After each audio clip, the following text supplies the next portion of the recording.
It's Tech It Out! This week on Tech It Out, Greg will show you how to get fancy with version histories in Google Docs. And Simon's covering how to filter your email in Gmail. Ha ha! Jeff will share 3 easy design tips to get you started on the journey to making better posters and slideshow. Mike will show you how to do your Polish Census. Check it out! You might know the version history feature in Google apps such as Google Docs as that thing that saves you whenever you accidentally delete all your work. But this week I want to show you how it can do even more than that. So to start out, you can find the version history in a Google Doc by following this link that says Last Edit. You can also find the version history in the File menu, under Version History, and you can click See Version History there. However you access it, when you click the link, you will open up a sidebar that looks like this. Now, a common problem is that it might look like there's only a couple of versions of the document and you can't see a bunch of the changes that you made because you made them really close together in time. To solve that, there's a little triangle here that says Expand Detailed Versions, and that'll show you many more changes that you made to the document along the way. Once I can see all the versions of the document, let's say I want to go back to find the blank version so that I can use this as a template for later. Once you find the version you're looking for, you can give it a name, and this makes it easy to find again for later use. This is particularly useful for documents that use the same format but that you update every week or for every unit. So for this vocabulary list, I'm going to find the version for each unit so I can consolidate them all into this document. For clarity, you can toggle the Show Changes button down here to hide the changes and see exactly what the document looks like at each point in time.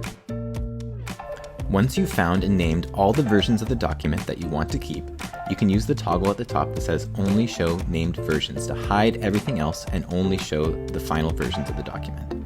The great thing about this feature is it allows you to create master documents that clear up the clutter in your drive and limit the number of things that you have to share with colleagues. From here, you can make copies of specific versions by clicking the 3 dots on the right and clicking Make a Copy.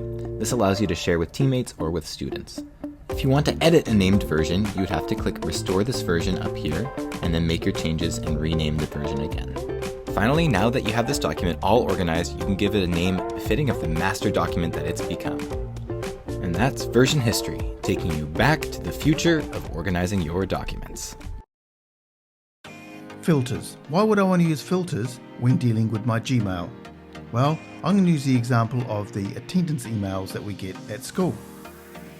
In this case, I actually emailed myself the attendance, hence I've got the Simon May here, but the subject has usually got the word attendance in it. I don't need to necessarily read that email every day, but I need to keep it because it's a valuable resource. So I have many options. But I'm going to create a filter, and that filter will show me the options that you can use. So how do I create a filter? Well, I'm just going to click on one of these emails, open it up, I come to the 3 little dots, and then I'm going to click on Filter Messages like this. In this case, it's chosen it because it's from me. I'm going to take that out because the attendance could come from a variety of people. So I'm just going to write that I want the subject to be attendance or contains the words attendance. I then come and create the filter, and I've got lots of options. I'm going to mark it skip the inbox. I don't want to see it in the inbox, but I don't want to delete it. I want to archive it. So saved in my email in an archive area. Easy to get to if I need to. I can also mark it as read, and I'm going to do that. Now, to even organize it better, you could create a label with all these emails going to it. So I'm going to click here, I'm going to do a new label, and I'm going to call it attendance. And I'm going to create. Right down the bottom here, we have the option of applying it to the existing emails. In this case, there were 2. So if I apply this, any emails which has the subject attendance will also be placed in there. So past emails I have already received. So I'm going to create the filter. For the filter to take effect, it could take a few moments, but now I think we're all ready to go. On the inbox, I see that they've gone, and also a label has been created called attendance. I'm going to click on this label, and here I have the 2 emails both marked as read, and they've also been archived. So I can easily come to the attendance label and see past attendance emails. You might ask, how can I stop a filter working? In other words, delete the filter. To do that, I come up to the cogwheel, see all settings, and I click on filters and blocked addresses. Now I can delete that filter. I'm going to go OK. I'm going to go back to the inbox. Now you'll notice that the attendance label is still there, and inside there is the 2 attendance emails that were put into the attendance label. That's because when I deleted the filter, that's only going to affect future emails coming in. These emails are going to stay in the lovely attendance label, so I can always refer to them if I need to. And remember, all the new attendance emails are going to appear in my inbox because I deleted that filter.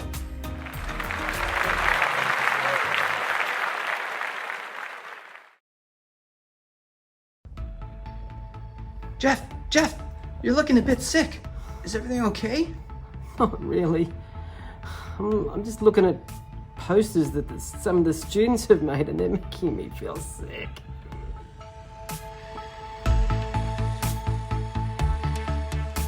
These days, with the technology we have at our disposal, we can all be content creators. Making a movie is easy. The problem is, making a good movie is hard. When I first started teaching, I'd spend hours with paper and pencil creating the perfect sign for my class. These days, I can quickly whip up a poster using Google Slides. The problem is, making a good one is hard. Graphic designers spend years at university perfecting the art of digital graphic design. And good graphic design is something that I'm very passionate about, and something I believe that every student and teacher can easily improve very quickly with a few simple design rules. I'm sick and tired of seeing those unicorn fonts, images everywhere, and rainbow colour schemes full of white space. So here are Jeff's 3 quick digital design tips that can help transform your next slideshow or poster from blah to brilliant. Tip number 1. Make your photos cover the whole screen. Rather than have multiple images and text on a slide, select one single image with lots of space. Add the text to the space in the image. It's a much better look and feel to your poster or your slideshow. Tip number 2. Consistency. Be consistent with your font and colours. Don't use different fonts and limit too many colours, especially when you're on the same page or slideshow. This can make a big difference to the viewer. And tip number 3. Speaking of colour, you should be very deliberate with your use of colour. Use simple, high contrast colour schemes to focus attention on elements of design. Use contrast to add visual interest, but more importantly, you want to direct the viewer's eye towards key information. This is really though just the tip of the iceberg. Graphic design is complicated, but lots of fun and effective when you get it right.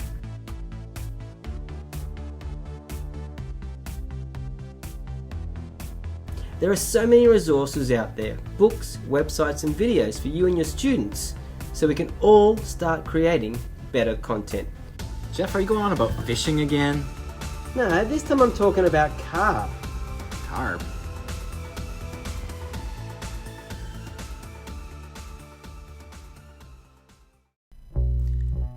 Censuses are all the rage these days, but completing your civic duty as an overseas hire can be a bit tricky.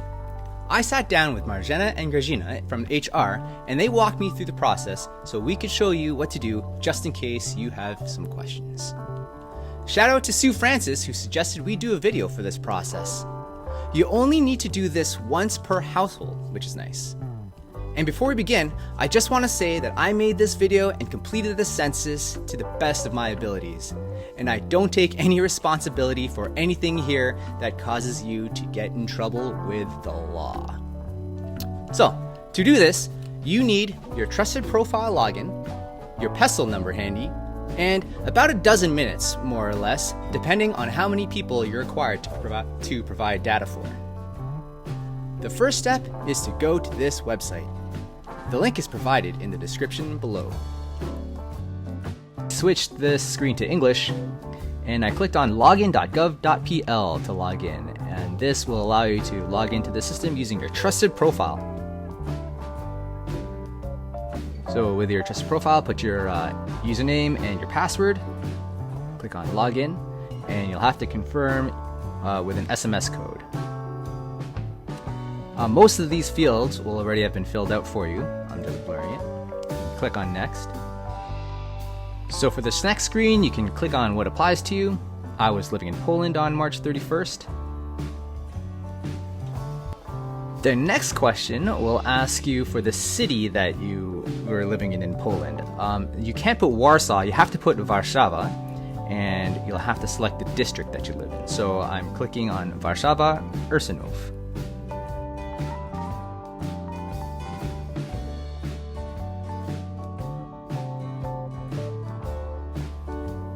You'll be able to find your street, put your building number in, your dwelling number, and click on temporary for is the provided address permanent or temporary. We selected temporary downstairs in HR. Fill out the rest of the information. I said that I've been living at my current address for 1 year or longer, and I live permanently abroad. You can put your country name and fill in the rest. Put in how many people were living at that address at the time. For me, it was me and my wife, so I just put 1.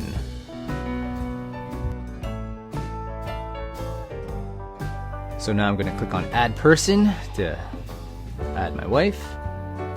I'll click on Edit Person's Data.